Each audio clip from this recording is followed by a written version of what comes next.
ताशांचा आवाज सुरू आहे, ढोल ताशांचा आवाज सुरू आहे. अवघी मथुरा नगरी दुमदुमली, सर्व ढोल ताशाने मिरवणूक त्या राजाची, देवकीची आणि वसुदेवाची मिरवणूक त्या नगरीमधून निघत.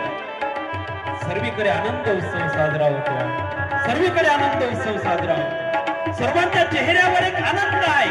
एक बहीण आणि भावाचं प्रेम कसं असावं हे कंसाकडून शिकावं. त्या क्षणाला प्रत्येकाला वाटत होतं की बहिणीचं आणि भावाचं प्रेम कसं असलं पाहिजे, भावाने बहिणीवर कसं प्रेम करावं, बहिणीने भावावर कसं प्रेम करावं, याचं मूर्तिमंत उदाहरण म्हणजे कंस आणि देवकी. त्या क्षणाला बघून, त्या क्षणाकडे बघून सर्वांना ती गोष्ट वाटत होती, बहीण भावाचं प्रेम कसं असलं पाहिजे. सर्व नगर त्या ठिकाणी, सर्व नगर मिरवण्यात आलं आणि ज्यावेळेस वेशीतून मध्ये येतात, सर्व नगर प्रदक्षिणा झाली, ढोल ताशाच्या गजरामध्ये मिरवणूक काढण्यात आली, वाद्य नामे सगळे काय वाजवत चालले त्या ठिकाणी, फटाक्याची रोषणाई झाली, सर्व नगर दुमदुमलं.